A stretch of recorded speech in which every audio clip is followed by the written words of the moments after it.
Et c'est parti pour cette cinquième manche de ce scrim de la team Azure Utopia contre la team Globetrotter, la team Azure Utopia au first pick dans cette phase de draft qui est lancée. Les pick bans qui vont se jouer dans quelques instants. Alors sur quoi on part? On part sur... Ok, un ban Flaga d'un côté, un ban les Argus de l'autre. Locklass open, est-ce qu'ils vont pick Locklass? Sachant que Locklass est fort en off-tank et pas en main tank.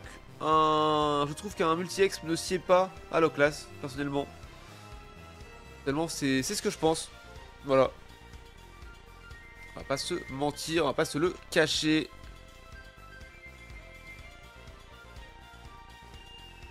Et du coup c'est pris. En first pick Locklass. Ah ouais, Locklass avec ensemble maudit, c'est vrai que ça pourrait se jouer.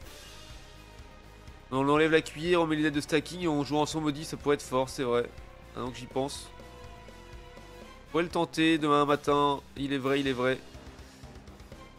Du coup, un nouveau Inzation pour l'homme sur la top lane. Face à un Locklass peut-être, hein, attention à voir. Et un Filali. Ça sera joué par Tilde, je pense, en jungle.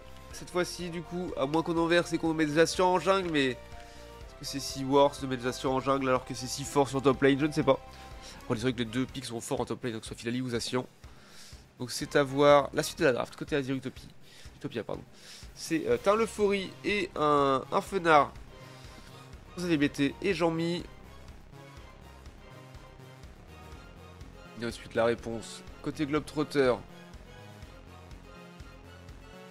Guerryland et un Deciland. Un Guerryland à nouveau. Alors peut-être un Zoroark à la fin. Après Station Guerryland, ça peut être très très fort. Faire beaucoup de mal. On part sur quoi? Sur un Mouscoto. Surtout que ce sera bien Kanto qui jouera Locklass. C'est qui joue Givrali. Ok. Givrali intéressant parce qu'on ne voit pas souvent le pic, on va pas se mentir. Deuxième fois de la soirée qu'on le voit quand même. C'est plus intéressant. Et un Mew pour Tilde qui va le donner à Globe, je suppose. Voilà, tout à fait. Tilde qui sera sans Filali en jungle. Stacking pour Rezu. Mégaphone pour ZVBT, bien sûr. Stacking pour Filali, évidemment, avec son mégaphone également. Et la petite barrière pour... des secours, hein, pour Guerryland, pour Ware. Et également pour Jean-Mi, bien sûr. Le stacking, hein, pour les supports. Alors que ça peut marcher, en vrai, ça peut marcher. Ça peut se faire.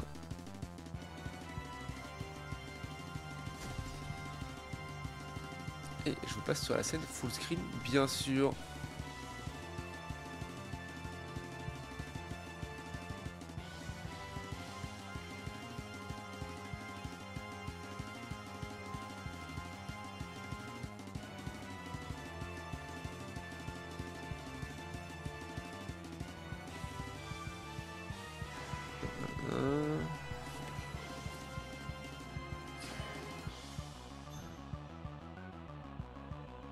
J'ai la chef aux deux équipes, c'est parti pour cette cinquième manche.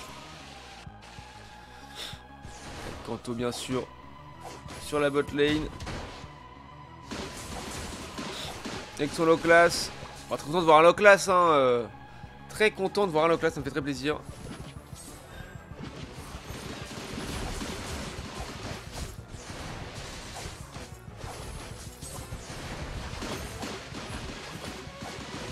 Ouais, ça joue agressif, hein.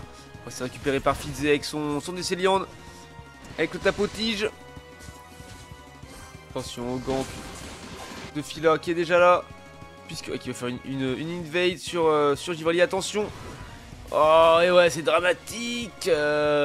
Parce qu'il n'a pas son 5 après, c'est un Givrali. Donc c'est pas très grave de pas avoir son 5 puisque ce sont 4 qui comptent pour l'évolution. Mais c'est dommage, il n'y a plus rien. Il n'y a plus rien qui traîne. Voilà, les balbutos qui apparaissent juste derrière, qui se font des pop instantanément, il n'y a pas de problème. Et maintenant, le premier gank, des 850, des tiltons. Attention, à 3v3. Aïe aïe aïe, et ouais, l'homme qui récupère ça.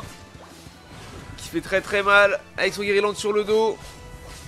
Ah, je reconnais ça, ça joue cancer, hein. Madame, vous avez un Zacian Guerryland des poumons Je suis navré de vous l'annoncer. Après ça joue des choses qui fonctionnent et ils ont bien raison, on va pas se mentir. Voilà, Rezu qui réussit à récupérer son niveau 5 là-dessus. On est à la barre de l'homme et de son Zacian. Et on va pouvoir commencer à zouker un petit peu Zacian. Alors il a quand même un niveau 6, donc de l'avance. Il peut faire des gros dégâts. Le match-up n'est pas favorable pour l'instant pour Muscoto. On va voir comment il se débrouille. Donc il y a eu un bon gros push fait sur la botlane, 78-0. On a fait les maths en mettant la botlane à 2. Côté Zerutopia par les Globetrotters bien sûr. Ouais, c'est une veille de salle en jungle. Pas si obligé de forcer de reculer avec son Givrali. On peut réussir à punir les misposes et non. Et non, Mew qui fait très très mal et qui prend des kills. Et Fener qui va considérer un kill également. ZV voilà qui tombe. Ça dépop pas. Ça veut pas dépop tout de suite la tour. La goal zone de la bot lane. Ah, ils ont raison quelque part. On va pas se mentir. Ah, le problème c'est que là voilà. En 1v1 il peut gérer l'un et l'autre. En 1v1 c'est faisable. Mais là les deux d'un coup impossible. Avec une passive derrière pour faire du dégât c'est compliqué.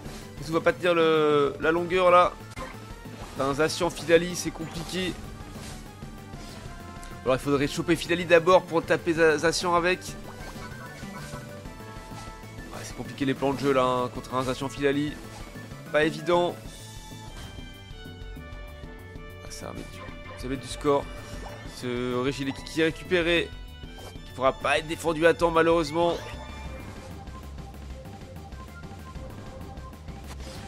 Alors. Il y a du scoring et ça met 19 points, donc 17 d'overscore seulement sur la bot lane pardon. Du T1 des Azeritopian, du coup ça va pas, un overscore trop élevé, c'est ok. Beaucoup de pression là pour empêcher le scoring, du coup ils ont préféré scorer dans la précipitation. Et c'était plutôt une bonne chose cette pression. Donc cet overscore un petit peu moins élevé que ce qu'ils auraient voulu je pense les Globetrotters. Après 17 overscore on prend toujours. Toujours faire des diffs.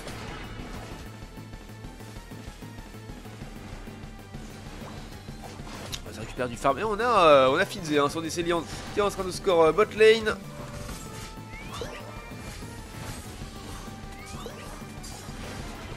Ok, on commence à zouker un peu le Zacian qui a forcé Greyland à ult et qui concède le kill finalement derrière. Greyland qui s'est réaccroché à Fidali. On a rattrapé un petit peu le retard, pas suffisamment. Ouais, c'est le Folian de Fidali qui aura eu raison de Muscoto. Alors qu'il essaie de zouker le Fidali de Ntilde. Donc 85 à 147 hein, pour les Globetrotters pour l'instant. Ok. Ah, dommage, le Zeré Kouyemet qui n'est pas passé, c'est dommage. Il y a l'ult l'euphorie qui est parti sur Pastide. Sur le Givrali. Finalement, ça retourne prendre du farm de part et d'autre. Avec les deux objets qui vont se jouer en même temps. Enfin, qui vont réapparaître en même temps. Le Régiliki sur la top lane et le golem Régibot. On aura la rêve dans quelques instants. Ce que c'est. Kill Muscoto. Kill Muscoto. Alors peut-être. Et oh, c'est compliqué. Et pendant ce temps-là, c'est en train de jouer le Régirock. Côté Globetrotter, ça y est, c'est récupéré. Est-ce que ça va faire un push botlane, il y a moyen? On peut récupérer ce Régileki. Ouais, c'est fait rapidement. C'est bien fait. Par les Azerutopia. Ça va défendre. Ils sont déjà back hein, quant aux EZV. Ils sont là pour empêcher le push. Bot lane. J'ai envie de rentrer du point. Ok, il y a un ult. Ok, ça va faire un trade là-haut. Attention, attention. Le bon trade. Oui, Greyland qui concède le kill tout de suite. On va glacer juste derrière. Attention, on prend le kill sur Zacian.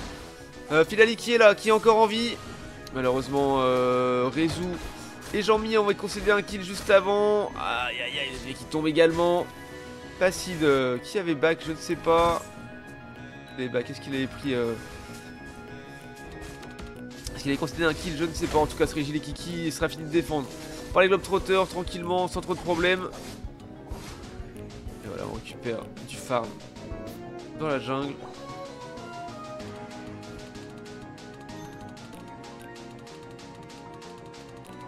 Quel est le plan de jeu? Est-ce qu'ils veulent aller score? Ah, le mieux ce serait d'aller score bot lane, mais en vrai ils savent très bien que ça va être compliqué. Le problème c'est que voilà, ils savent très bien ce qu'ils ont envie de faire. Vous savez, du farm. Après ils sont 4 à push, évidemment ça fait un push aussi sur la bot lane pour le coup. Et ça rentre du point, ok, ça préfère la laisser tomber. 52. On en remet encore. Ok, 40 qui sont passés, ça fait 216 à 257. Avec vraiment la game en miroir. C'est assez incroyable. Par contre les trades sont fous. Là, le fight final donne pas envie hein, parce que si ça se passe comme ça, ça va être très compliqué hein. Avec un kill pour 4 finalement. Un kill pris pour 4 concédés, c'est compliqué. Après à voir, hein, c'était des projets de scoring, donc sur un fight final ce sera différent. Des in-games qui seront différentes. Bonsoir l'Insomniac, bonsoir, bienvenue. J'espère que tu vas bien. Et du coup 216 à 274 pour... allez, faut le jouer maintenant, le Régis Lekiki, faut le jouer maintenant. Et oui, Ulfener qui part, la Nova glacée qui part. Est-ce qu'ils l'ont vu qu'il avait claqué son nul? Je ne sais pas. En tout cas, qui part pour récupérer ce Régis Lekiki au bon moment. Oh, l'homme qui est obligé de flash out, s'en sortir. Ah, l'ult Moscoto qui est parti dans rien, c'est dommage. Dommage ça de la part de Rezu, c'est pas grave. En tout cas, ils veulent faire, ils veulent push ce Régis Lekiki, leur entrée. Je disais qu'il pourrait être en train de jouer le... Ouais, il va commencer à le faire peut-être, je ne sais pas. Ça continue à push, ça continue à poids. Il gagne, ouais, ça va très bien pour ma part. Il gagne pas, il y a 2-2 pour l'instant. Et on va voir cette game ce qui se passe. Oh oui, le kill qui est pris. Voilà, par Rezu. Le double kill sur Osation Guerrilland. On push et on rentre. Le Régis Lekiki, et on peut commencer à score et à reprendre les devants là-dessus, c'est pas mal. Allez, on concède un kill malheureusement. Il va falloir essayer de back hein, maintenant. On a mis du scoring. 404 à 274, cette Veki a déjà back, ça c'est très bien. Attention, hein, Passif et Loclas qui sont un petit peu dans la sauce, ça a remis du point. Faut essayer de réussir à back, voilà, Loclas qui arrive à reculer. Jean-Mi qui est de retour, qui s'est paré à la goal zone du T1 sur la top lane. Loclas qui est bien poursuivi là. Oh oui, joli laser glace qui est pas mis de gelée. Attention, faut essayer de ne pas laisser le Rayquaza être joué, bien sûr. Hein.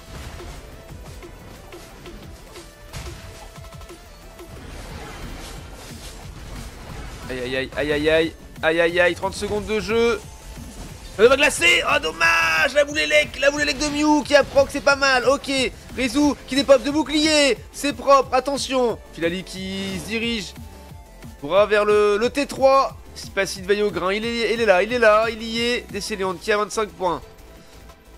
Qui va en claquer 50. Oh non, Passif, c'est dommage. J'ai pas le score en tête. Ils ont mis trop de points, je ne sais pas. Ils ont dû passer devant, ils ont dû repasser devant. Il est extrémiste, puisqu'il n'y avait pas tant que ça d'écart. Il y avait une 200 et quelques. Ils n'ont pas rentré les 50 du Décéléon, ça c'est propre. Ni les 8 d'usation à la fin. Aïe. Le scoring, attention. Les mains tremblent, qui a gagné? Let's go, bien joué les Azeri. D'avoir fait full scoring, d'avoir réussi à rentrer ce Régis Lekiki en T3 et d'avoir full score. Le scoring derrière n'aura pas suffi pour les Globetrotters à rattraper le retard. Et GG aux deux équipes, bien sûr. Un petit œil sur le tableau des scores. On est à 7 kills seulement, hein, côté Azerutopia, contre beaucoup plus quand même. 29 côté Globetrotter. Et scoring diff, bien sûr, scoring diff. Ça c'est GG. On a Ntilde, top des cas de la game avec 94k, pardon, son Filali. Derrière c'est l'homme 80k avec son Zacian. On a Globe avec son Mew 68k. Derrière c'est ZVBT 67k avec son Fenard. Ensuite on a Passif 49k avec son Givali, pardon. Rezu 23k à Halo. 2 kills 3 d'assist, ouais. Je dis rien, j'ai fait 26k avec un Maconior une fois, ça arrive. Hein. 35k pour Kanto avec son Loclas, pris 3 kills 3 d'assist quand même. 36k pour quasiment 37 hein, pour Fidze avec son Décéliant. 57k de soins pour Rouer avec son Guerryland et 68k de soins pour Jean-Mi qui a tank, 69k également, 76k de tank pour Kanto et 56 pour Fidze. GG aux deux équipes en tout cas, et voilà pour cette 5ème manche.